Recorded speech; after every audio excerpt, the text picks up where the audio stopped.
Ito ang Mio na subok ko na sa tibay, performance at availability ng parts and accessories.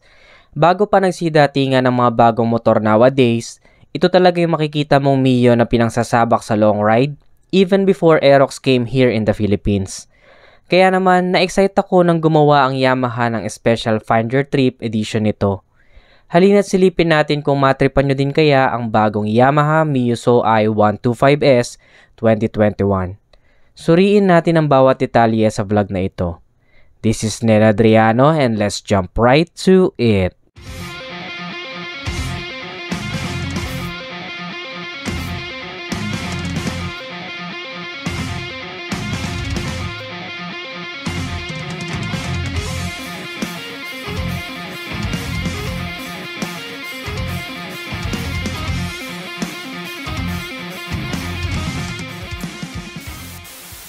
Hey, what up, good day na rin sa Adriano. Kung bago ka lang sa channel ko, don't forget to subscribe.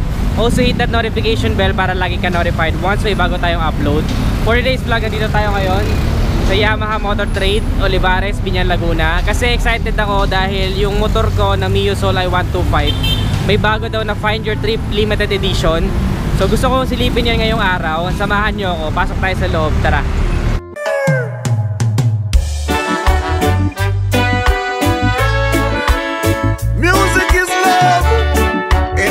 Music, yeah.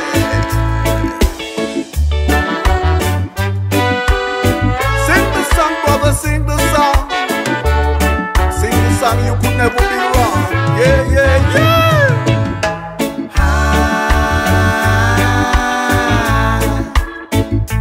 I've been waiting for a sign. Do you hear that?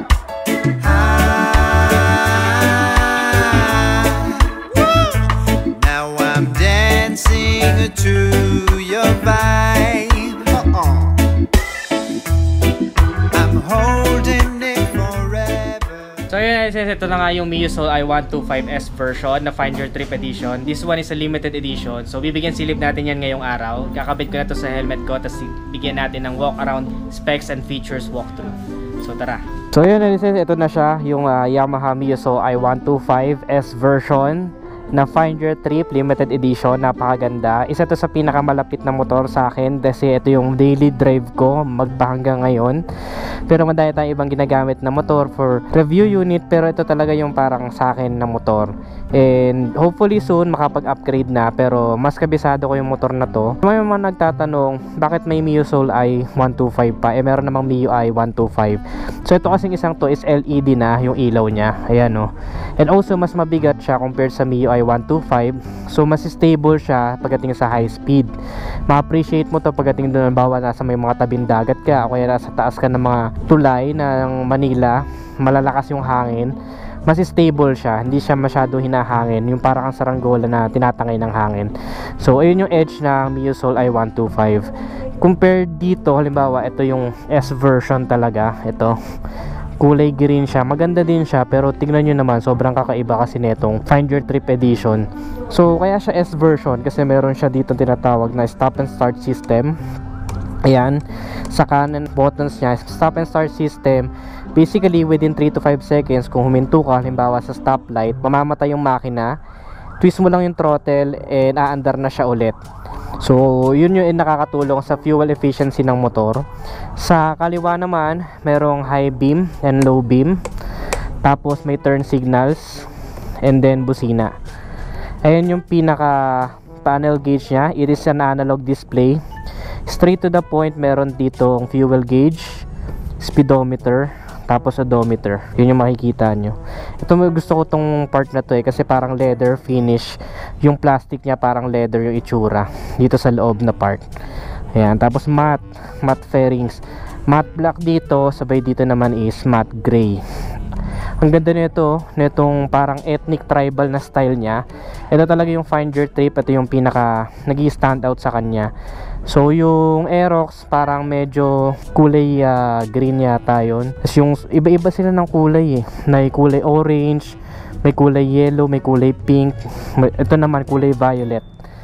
Yan, purple, violet. Yan, tapos blue. may araw, tapos para may mga tribal design. And then may silver dito. Ito yung halos pare-pareha sila, may silver dito, tapos nakalagay find your trip. Yan yung maganda dyan. Tapos ito pa, sobrang ganda ng upuan, very premium na kasi kulay brown na parang leather finish yung style na pinapakita niya.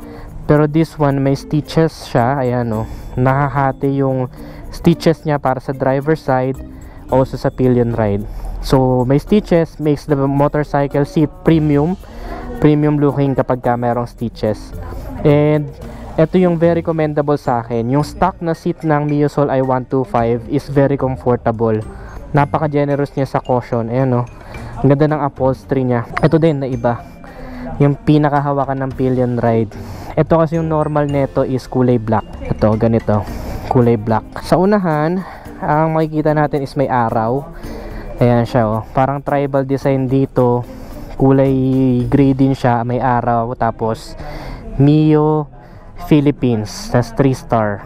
Tapos itong palibot na to is parang yung mga tribal tattoo, ganun yung itsura niya, ganda. Yung gitna niya is kulay silver, may Yamaha emblem dito, tapos may soul, yan, naka-embossed. Dito naman sa shocks, meron siyang telescopic fork, tapos ayan yung pinaka decals niya, kulay silver dito, tapos iba't ibang kulay din. Yan o, ganda na ito, nagustuhan ko yan. Nag-a-add talaga siya ng flavor, those very simple lang yung style niya, nag-a-add talaga siya ng character sa motor. Tapos ayan, dito din sa pinaka mags is meron din siyang decals na parang violet, green, purple, light violet. Ganda ng mga ano niya, kulay. Simple lang siya pero gumaganda yung motor dahil dito. IRC tires, mapagkakatiwalaan to kasi yung akin gamit ko ng around 10,000 sa odometer, and talagang pwede siya ipang banking cornering, hindi siya madulas. Though points for improvement for this one is tube type pa yung kanyang gulong, hindi pa siya tubeless, kaya yung likodan palaging flat. So if I were you, ito una ninyong palitan, pa-convert niyo sa tubeless tires. Ang size ng gulong is 80 by 80 by 14 sa unahan, 14 inches wheels, napakaganda sa balanse, also very nimble yung motor, so nagustuhan ko yung ganong size ng wheels. Yung kanyang signal lights is still bulb type, ayan, bulb type pa siya. Tapos silver din to, dito sa side na to silver, sabay may Miosol IS lang dito na decals. Ito black lang, ganda ng ano, transition ng kulay, parang silver, matte gray, tas black, sabay silver ulit, you know, ang ganda, nag-iiba-iba. Pero yung bangka niya is still matte black, yung loob matte black din dito. Tas may mga linya-linya lang siyang ganyan sa fairings. It's still air cooled, 125cc, single overhead cam, 2 valves, so matipid to sa gas. Yung sa akin naglalaro sa around 45 kilometers per liter to 50 kilometers per liter. Umabot pa nga ako sa point dati nung baguhan ako, naka 55 kilometers per liter ako, kasi depende talaga yun sa throttle hobby ng gumagamit. Also meron siyang answer back dito sa key. Ito yung key niya, oh.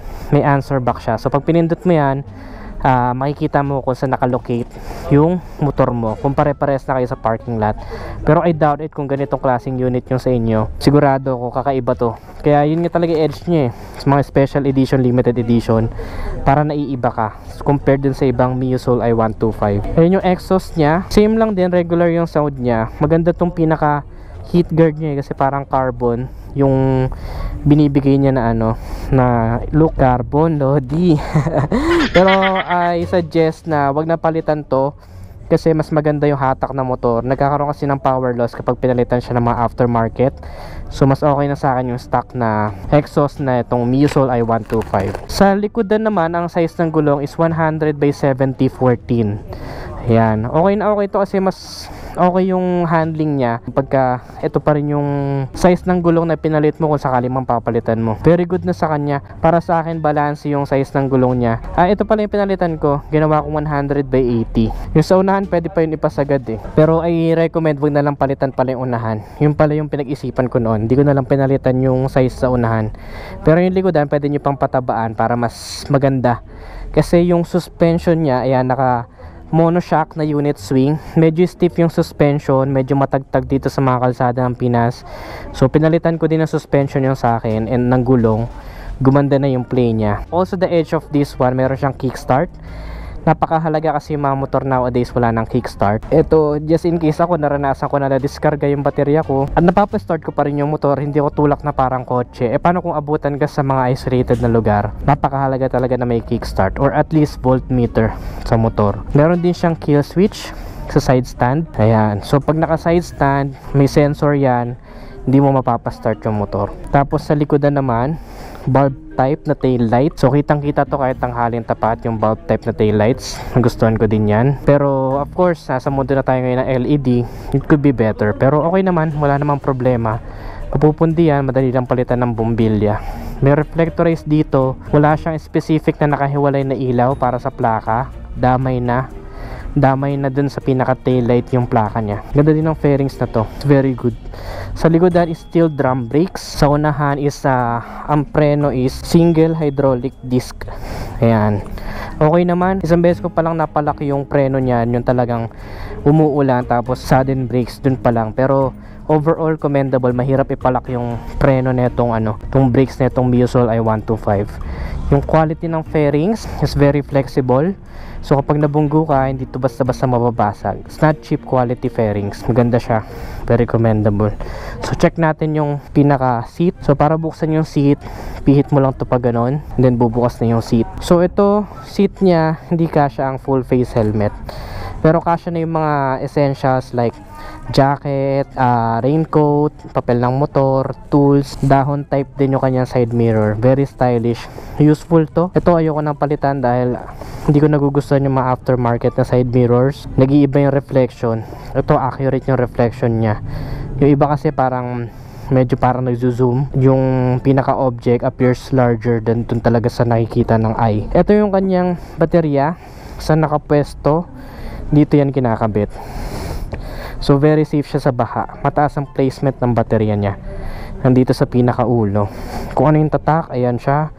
Just in case ang papalit kayo ng baterya, gusto niyo ng genuine, pwede ito. May tools din to nakasama. Ayan. Ayan. May mga kasama siya. Free na yan. Tapos yung maintenance of course. Ayan. Ayun yung pinaka seat niya. Fuel tank capacity is 4.2 liters.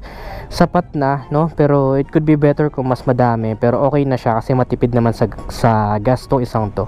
Equipped din siya with Blue Core technology.